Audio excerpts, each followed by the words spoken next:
Yang dikatakan Mama benar Nek. Tante Ruri harus bantu-bantu Mama, ucap Dava. Ibu Susi makin kesal setelah cucunya ikut berkomentar. Bu, aku malas berdebat. Dava nanti kesiangan ke sekolah. Gak perlu ya dibesar-besarkan lagi masalah ini, ucap Andin. Ibu Susi tak berkutik. Dia ingin ngomel lagi sepertinya percuma saja. Ayo Dava nanti kita kesiangan. Ajak Andin. Dava mengangguk. Andin dan Dava pamit lalu meninggalkan rumah besar itu. Bu. Indra turun ke lantai bawah. Dia menghampiri Ibu Susi. Lihat kelakuan istrimu Indra. Makin hari makin menjengkelkan. Ibu kasihan sama kamu diporotin sama dia terus, ucap Ibu Susi. Andin. Indra memastikan. Iya. Memang siapa lagi istrimu? Sahut Ibu Susi kesal. Dia masih belum puas memaki menantunya. Emang dia sekarang begitu Bu? Gak bisa jadi istri yang soleha dan berbakti. Malah punya selingkuhan lagi, jawab Indra. Apa? Andin punya selingkuhan? Ibu Susi terkejut mendengarnya. Iya, dia punya selingkuhan karena aku punya selingkuhan Bu, jawab Indra. Dia masih kesal karena Andin memiliki laki-laki lain. Kalau kamu ya wajar punya selingkuhan. Kamu pintar, tampan dan mapan. Punya istri lebih dari satu juga gak apa-apa. Untuk apa mempertahankan istri yang gak baik kayak Andin? Mending nyari lagi. Sedangkan Andin, udah miskin, bisanya cuma numpang hidup sama kamu, selingkuh. Gak bermoral, ujar Ibu Susi. Indra tambah kesel. Dia teringat wajah laki-laki di foto itu. Ceraikan saja Andin, Indra. Titah Ibu Susi. Aku masih cinta sama Andin, Bu, jawab Indra. Cinta? Bukannya kamu selingkuh? Ibu Susi heran mendengarnya. Aku selingkuh cuma pengen ada yang lain Bu. Bukan berarti aku gak cinta Andin, jawab Indra. Ibu Susi melongo mendengarnya. Kamu malak banget Indra. Mau Andin tapi mau selingkuhanmu juga. Udah kayak bapakmu tukang kawin. Untung ibu udah pisah sama bapakmu. Kalau gak ampun deh seumur-umur mesti ngeliat bapakmu sama cewek lain, ucap Ibu Susi. Jangan samakan aku sama bapak, Bu. Aku selingkuh punya modal. Bapak kere aja selingkuh, sahut Indra. Sama aja tukang selingkuh, celetuk Ibu Susi. Dia jadi ingat perselingkuhan suaminya yang gak sembuh-sembuh. Bikin kesel aja. Indra tersindir mendengarnya. Tapi selingkuhmu ini sehat. Ibu dukung, ucap Ibu Susi. Dia suka Indra selingkuh dengan begitu Indra tidak akan memprioritaskan Andin seperti dulu lagi. Indra mengangguk. Ngomong-ngomong kapan kamu ajak selingkuhanmu itu ke rumah? Tanya Ibu Susi. Secepatnya Bu, jawab Indra. Kasih tahu Ibu kapannya. Nanti Ibu siapin semuanya, biar Andin juga siap-siap menyambut selingkuhanmu itu, ucap Ibu Susi. Indra mengangguk. Andin sampai di kafe setelah mengantarkan Dava ke sekolah. Kafe itu hasil keringatnya sendiri sebagai konten kreator. Dia salah satu konten kreator yang mengambil tema memasak berbagai makanan Nusantara maupun mancanegara dengan bahan-bahan yang ada menyesuaikan budget penontonnya. Konten itu dibuat setelah dia mengantarkan Dava sekolah. Andin mampir ke rumah orang tuanya yang tak jauh dari sekolah anaknya. Dia membuat konten sederhana sampai anaknya pulang sekolah, barulah Andin pulang ke rumahnya. Selamat pagi Bu Bos, sapa seorang wanita. Dia Hanum Az-Zahra sahabatnya Andin sekaligus manajer kafe tersebut. Pagi Hanum, sahut Andin diiringi senyuman manis. Mereka berdua mulai memeriksa kesiapan kafe sebelum dibuka pada pukul 10 pagi. Dari bahan-bahan makanan sampai tempatnya. Stoknya aman. Ruangannya juga sudah bersih dan wangi. Tinggal menunggu pembeli datang, ucap Andin. Iya. Kemarin aja tuh rame. Banyak yang nongkrong di sini. Katanya racikan es coklat sama kopi kita enak, sahut Hanum. Alhamdulillah, ucap Andin senang mendengarnya. Diselingkuhi suaminya tidak membuat Andin menangis apalagi sampai bunuh diri. Dia memilih mengalihkan energinya untuk bekerja dan menggali potensi diri. Selain sebagai konten kreator, dia juga membangun kafenya yang baru berdiri 3 bulan ini. Dia tidak ingin terpuruk dan menyerah. Setelah bercerai tentu dia harus mandiri. Makanya dari sekarang dia sudah mempersiapkannya. Omset kita makin naik, Din. Meski kafe kecil-kecilan tapi kan ini udah lumayan. Insya Allah ke depan bisa lebih besar, ucap Hanum. Andin tak hanya bangkit untuk sendiri tapi untuk mereka semua yang bekerja di sana. Seperti Hanum yang tadinya nganggur, dia mendapatkan pekerjaan dari Andin, begitupun karyawan lain. Andin sudah menularkan energi positif pada mereka. Rasa sakit tidak membuatnya jatuh tapi justru membuatnya bangkit. Amin. Andin senang. Dia bisa berdiri di kakinya sendiri. Tidak lagi bergantung pada suaminya. Mereka duduk di kursi yang masih kosong mumpung kafe belum dibuka. Din, kamu belum cerai dari suamimu? Tanya Hanum. Andin menggelengkan kepalanya. Setelah Dava sehat aku akan mengajukan gugatan cerai pada Mas Indra, jawab Andin. Hanum tahu Indra selingkuh bukan dari Andin melainkan dia melihatnya sendiri. Kenapa kamu gak coba mencari pendonor? Menggantinya dengan ginjal yang baru, dengan begitu Dava bisa sembuh dengan baik, ucap Hanum. Andin terdiam memikirkan saran dari Hanum. Baru 6 bulan ini Dava divonis gagal ginjal. Andin belum berpikir sejauh itu. Masih menjalankan proses cuci darah rutin seminggu sekali. Nanti aku konsultasi sama dokterku, Num. Sejauh ini masih cuci darah rutin, sahut Andin. Semoga ada jalan keluarnya. Biar kamu juga bisa terlepas dari Indra, ucap Hanum. Amin. Andin jadi memikirkan usul dari Hanum.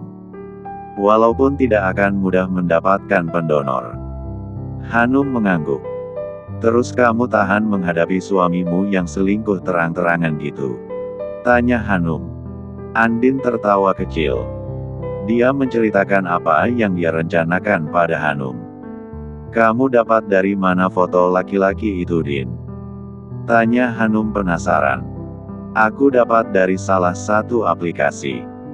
Kayaknya foto AI atau foto buatan gitu, jawab Andin. Dia memang tidak benar-benar selingkuh. Apa yang dia lakukan hanya untuk membalas suaminya. Andin masih waras untuk melakukan hal-hal yang di luar batas. Namun jangan ditantang, dia bisa melakukan apa saja kalau hatinya benar-benar sudah hancur.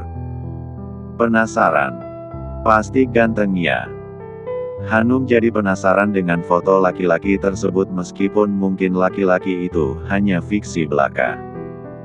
Ganteng. Udah gitu cowok banget, jawab Andin. Coba lihat dong, Din. Hanum ingin melihat foto laki-laki itu, foto yang membuat Indra cemburu melihatnya. Sebentar. Andin mengambil ponsel dari dalam tas. Dia menunjukkan foto yang dia simpan dalam galerinya. Ini mah kayak real ya. Bukan cowok AI gitu. Kalau benar-benar ada boleh juga nih jadi suami baru Mundin, ucap Hanum memperhatikan foto laki-laki tampan itu. Seakan foto itu hidup tidak seperti sebuah foto gambar buatan. Andin tertawa mendengarnya. Tapi suamimu tahu gak kalau ini cuma foto yang kamu ambil dari aplikasi? Tanya Hanum. Jujur dia salut dengan Andin, tegar dan kuat menghadapi suaminya yang selingkuh. Bahkan dia perlahan-lahan membalasnya dengan cara yang sangat elegan. Dia gak tahu Malah dia marah-marah gara-gara aku memajang foto ini di kamar kami, jawab Andin. Seru juga Yandin. Kamu barbar abis membalas suamimu. Kalau aku udah nangis-nangis di pojokan, ucap Hanum.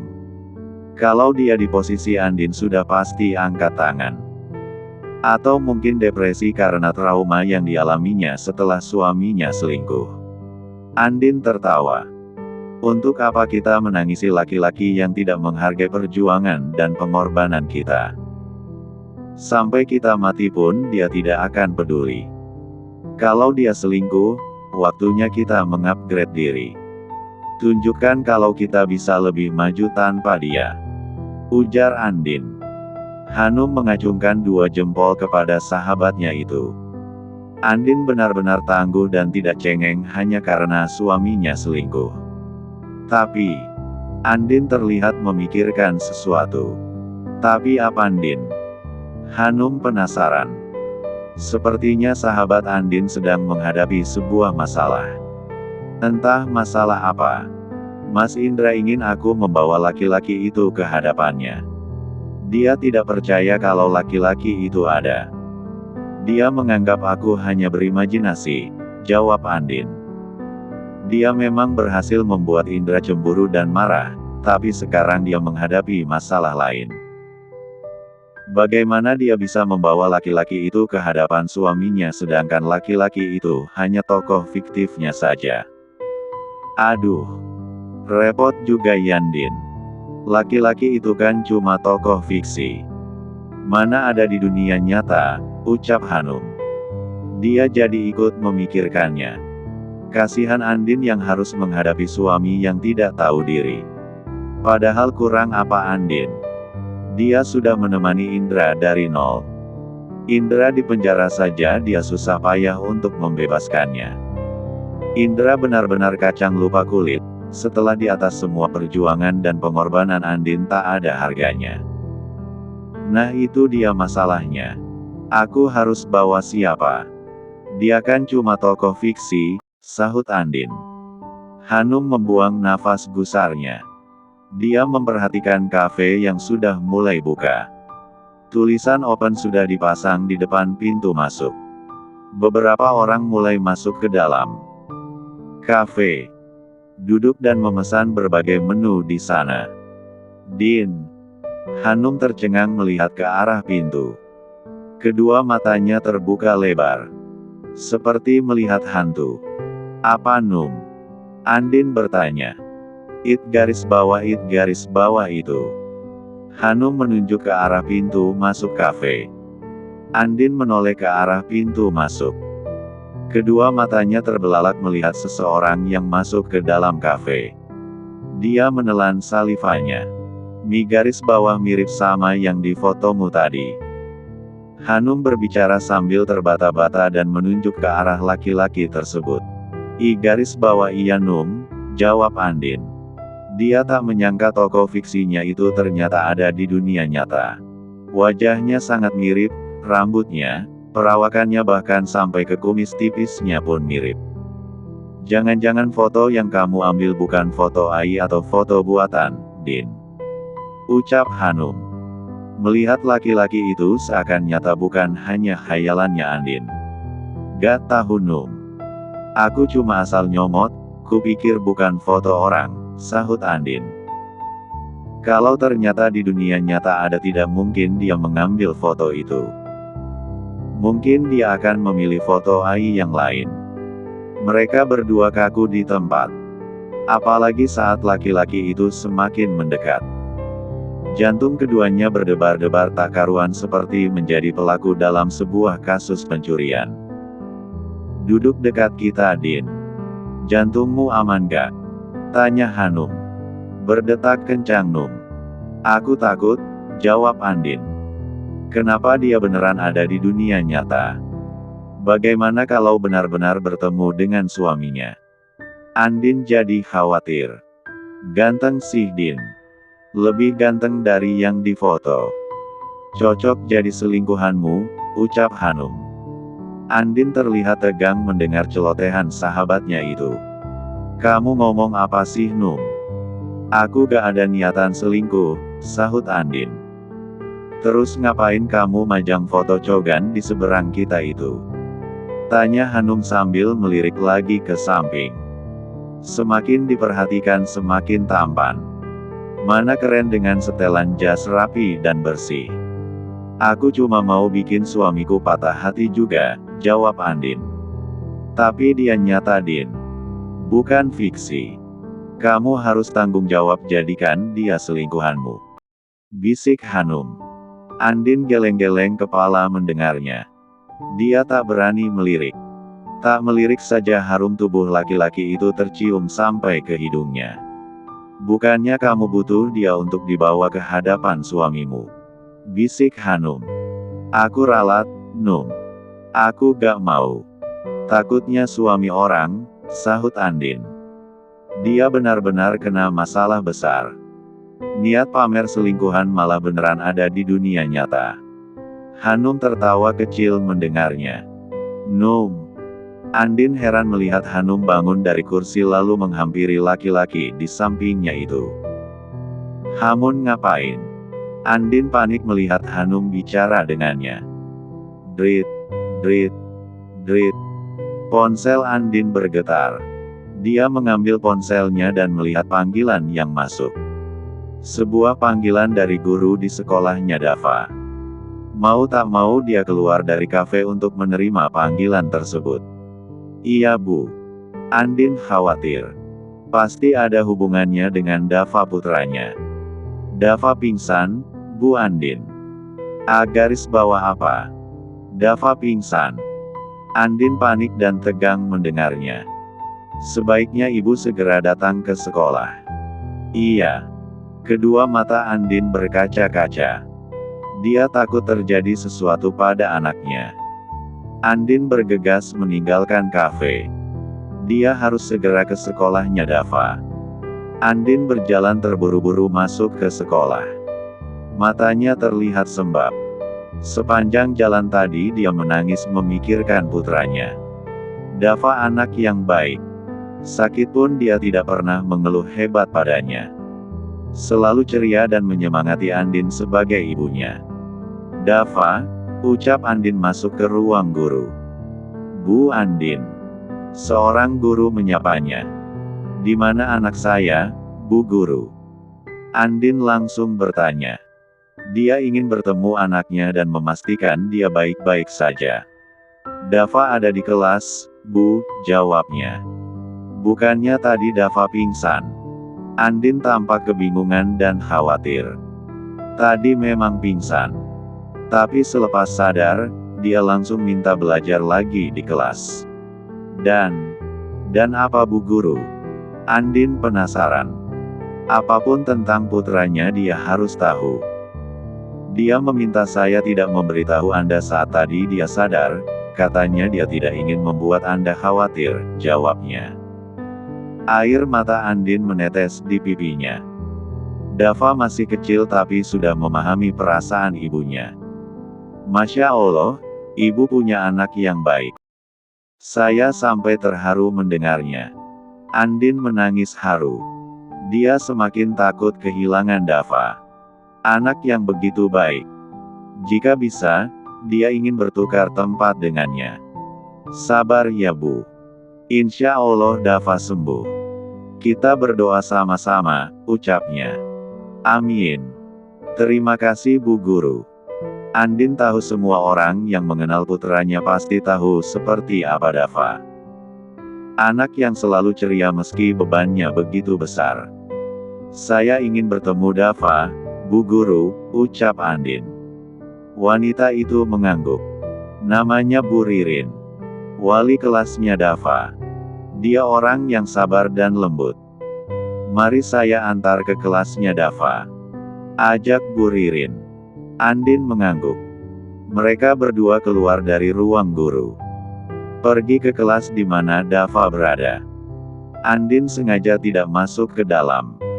Dia mengintip dari jendela kaca karena Dava masih belajar dengan teman-temannya. Dava anak yang kuat. Meski sakit berulang kali, dia tetap ingin belajar dan bermain dengan teman-temannya, ucap Bu Ririn. Andin mengangguk. Anaknya memang seperti itu. Dia tidak pernah menunjukkan kelemahan dan kesedihannya di depan orang.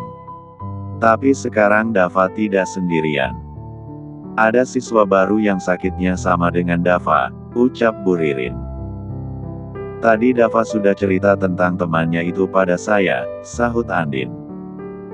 Bu Ririn mengangguk. Dava jadi motivator untuknya. Sekarang dia gak rewel dan mau berbaur dengan teman lainnya, ucap Bu Ririn. Andin tersenyum bangga dengan apa yang dilakukan putranya. Terkadang anak kecil jauh lebih dewasa pemikirannya dari kita. Karena dewasa bukan soal usia tapi dari pikiran dan hatinya masing-masing. Pilihan ada pada diri masing-masing orang juga. Mau dewasa, manja atau berpangku tangan sama orang lain, tambah Bu Ririn. Anda benar Bu. Terima kasih sudah memberikan perhatian dan pengertian untuk putra saya yang memiliki kekurangan, sahut Andin. Dia tahu sakit anaknya ini akan membuat guru bekerja lebih ekstra.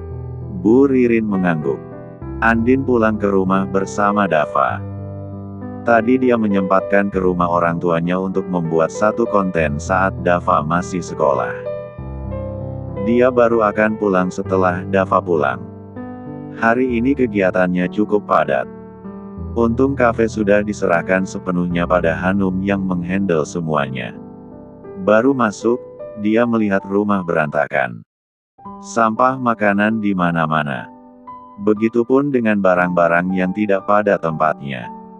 Mama, rumah kita berantakan dan kotor. Biar Dava yang bersihin ya, ucap Dava. Dia ingin membantu mamanya. Dua pembantu rumah itu sedang cuti. Andin harus membersihkan rumah dan memasak untuk sementara waktu. Gak usah sayang. Kamu istirahat ya. Tadi kan kamu udah capek seharian di sekolah. Waktunya kamu tidur, oke? Andin tahu putranya selalu ingin membantu. Dava memang begitu, meski masih kecil tapi empati dan kepeduliannya tinggi. Apalagi pada ibunya. Dava mengangguk. Dia langsung pergi ke kamarnya sesuai perintah ibunya. Riri bener-bener males. Andin kesal. Punya ipar cuma numpang tapi gak mau bantu-bantu. Bekas makannya sendiri aja gak mau beresin. Andin mengambil sampah yang ada di lantai. Memasukkan ke dalam plastik. Dari bungkus snack, kulit kacang, kotak makan, botol air mineral dan lainnya. Dia memasukkan ke dalam plastik. Andin mengambil sapu. Dia menyapu lantai bawah dan mengepelnya. Barulah pergi ke belakang. Dia melihat cucian numpuk. Baju sendiri aja gak mau nyuci. Keterlaluan. Andin melihat tumpukan bajunya Riri. Udah gonta-ganti baju gak mau nyuci. Andin tersenyum licik. Dia tahu bagaimana caranya membalas. Drit, drit, drit. Suara ponsel Andin bergetar. Wanita cantik itu mengambil ponsel di sakunya. Dia melihat panggilan dari Hanum. Ada apa ya? Andin penasaran kenapa Hanum menelponnya.